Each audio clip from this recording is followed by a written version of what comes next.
आज आपका टॉपिक है बेस ऑफ अ टोपोलॉजी। तो बेस ऑफ टोपोलॉजी पढ़ने से पहले हम उससे पहले पढ़ते हैं कि लोकल बेस क्या होता है।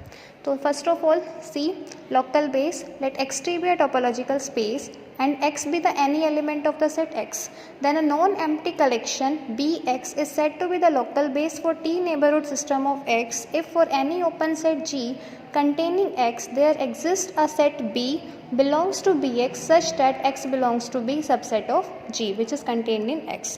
तो देखो लोकल बेस क्या होगा। आपने कोई भी एक टोपोलॉजिकल स्पेस पिक किया x, आप एक टोपोलॉजिकल स्पेस लेते हैं xt। अगर आपने कोई भी एक मेंबर उठाया आर्बिट्ररी x, आप सिर्फ इस x के लिए एक बेस फाइंड आउट करें जिसको हम नाम दे रहे हैं bx। तो ये जो bx होगी, इस कलेक्शन को आप x के लिए बेस कब कहोगे, जब आप कोई भी G ओपन सेट ढूंढ पा रहे हैं, ऐसा ओपन सेट जो आपके x को कंटेन करता है, सच that x belongs to B contained in D where B is the any member of Bx। मतलब इस कलेक्शन के अंदर एक ना एक मेंबर ऐसा प्रेजेंट होना चाहिए जो x को, जिसके अंदर x प्रेजेंट हो और ये सबसेट आपका किसका बने, G के लिए। अब अगर आपको देखना है तो उसके लिए आप एग्जांपल देख सकते हो। Let x be any set containing 3 elements A, B and C। Consider the topology T phi singleton A, singleton B, A, B and X। आप क्लियरली देख सकते हैं कि जो ये टी सेट है इस X के रिस्पेक्ट में टोपोलॉजी डिफाइन कर रहा है, क्योंकि टोपोलॉजी की सारी कंडीशन सेटिस्फाई कर रहा है। अगर आपको वो सेट बनाना हो, वो कलेक्शन बनानी हो जो A को कंटेन करे, this XA represent the collection of all those members of T date contains A। तो आप देखो इस टोपोलॉजी में A को कंटेन करने वाला कौन कौन मेंबर है, सिंगल्टन A, ये AB and X whole space. Similarly वो सेट्स जो B को कंटेन करेंगे that are B, AB and X and the set containing C are singleton X। Clear. तो अब आपको अगर देखना है कि इसमें ऐसा कौन सा B सेट है जो आपका सारे open sets for any open set G containing X, जैसे मान लो A को कंटेन करने वाले ये सारे ओपन सेट्स आपने कंसिडर कर लिए। अब आपको अपने एक B सेट बनाना है, B कलेक्शन बनानी है जो X के लिए बेस बने, जो A के लिए बेस बने। तो वो कौन होगी, जो आपके ऐसे मेंबर्स की कलेक्शन हो जो इस G के लिए सबसेट भी हो और वो आपके BX बेस का मेंबर भी हो। सपोज अगर आपने ले लिया सिंगल्टन A, क्या ये सिंगल्टन A आपके A को कंटेन करने वाले हर सबसेट्स का सबसेट है? क्लियर है। तो आपका और A बिलोंग भी करता है A से, तो this singleton A must be the member of base B, base for XA। Similarly अगर आपको B के लिए बेस सर्च करना है तो आप ये बताओ B को कंटेन करने वाले सारे ओपन सेट्स के लिए कौन सा B का मेंबर होना चाहिए जो आपका X जिसमें जाए और जो फर्दर G का सबसेट हो। तो उसके लिए आप कहोगे सिंगल्टन B, क्योंकि सिंगल्टन B एक ऐसा एलिमेंट है जो इन सारे सबसेट्स, इन सारे एलिमेंट्स का सबसेट भी है और साथ में वो X को कंटेन कर रहा है, मतलब वो B को कंटेन भी कर रहा है। सिमिलरली C को कंटेन करने वाला कौन सा एलिमेंट है, ओनली X। तो ये कलेक्शन जो है वो आपकी क्या बन जाएगी, बेस। क्लियर। अब आप देखते हैं एक्चुअल बेस क्या होता है। ये था लोकल बेस। लोकल बेस मतलब इंडिविजुअल एलिमेंट्स के लिए।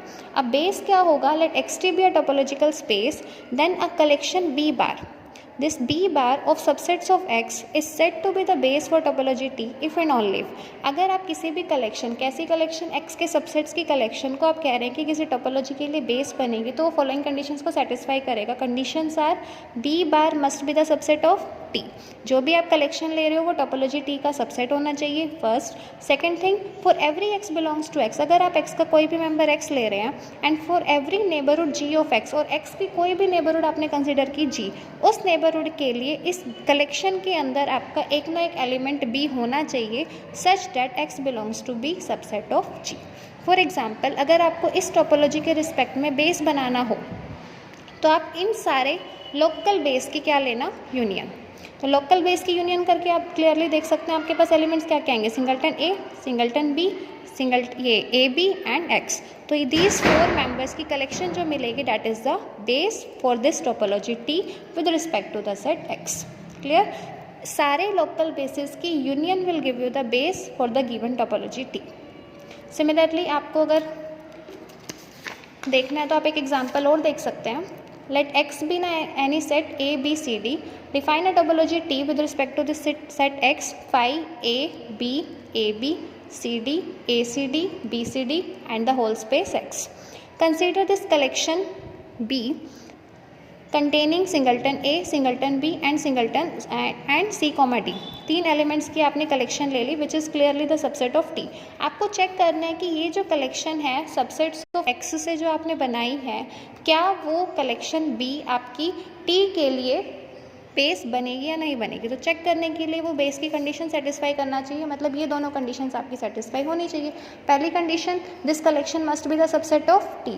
तो आप क्लियरली देख सकते हैं कि जो इसमें B के अंदर 3 एलिमेंट्स हैं वो तीनों आपके T टोपोलॉजी के सबसेट है, hence B is the subset of T.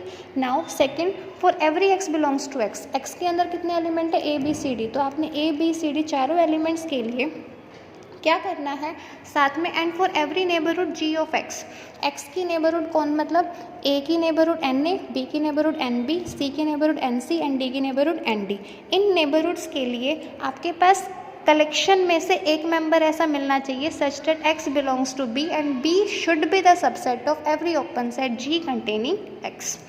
तो आप ये बताओ A को कंटेन करने वाले कितने ओपन सेट्स आपकी टोपोलॉजी टी में प्रेजेंट है, singleton A, AB and ACD and the whole space X. Clear.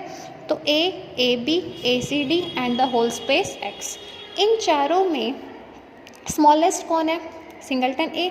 ये सिंगलटन A आपकी नेबरहुड भी है की और साथ में आपका मेंबर भी है ये बेस का, और आप ये भी कह सकते हो कि ये इस कंडीशन को सेटिस्फाई कर रहा है कि X belongs to B subset of G.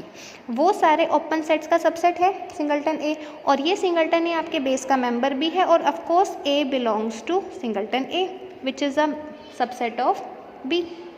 Clear. Similarly you can check the B को कंटेन करने वाले सारे ओपन सेट्स में जो B बनेगी, कौन कौन मेंबर बनेगा, एक singleton B, AB, BCD and the whole space X. इन सब में स्मॉलेस्ट कौन है, सिंगलटन B. और क्या ये सिंगलटन B की नेबरहुड है, बिल्कुल है. और क्या ये बेस का मेंबर है. तो आपके पास ये मेंबर जाना चाहिए था और वो ऑलरेडी जा रहा है. सिमिलरली आप C के लिए अगर चेक करेंगे तो क्या C को कंटेन करने वाला कोई देख रहे हैं ओपन सेट कौन कौन है, एक तो CD एंड ACD, BCD. इन तीनों में स्मॉलेस्ट कौन है, CD. क्या CD C की नेबरहुड है. क्या हर C की नेबरहुड के लिए ये एलिमेंट जो आपके बेस का मेंबर हो और जो C को कंटेन कर रहा हो सेटिस्फाई कर रहा है. सेकंड कंडीशन C के लिए भी सेटिस्फाइड. क्लियर. सिमिलरली आप D के लिए चेक कर सकते हैं कि D आपका इस मेंबर को कंटेन भी कर रहा है, बिलोंग भी कर रहा है, और ये मेंबर आपके B कलेक्शन का मेंबर है, साथ में D की हर नेबरहुड का सबसेट भी है. तो सबके लिए condition satisfied. Hence, this collection B containing 3 elements of topology T forms a base for the topology T with respect to the set X. Clear?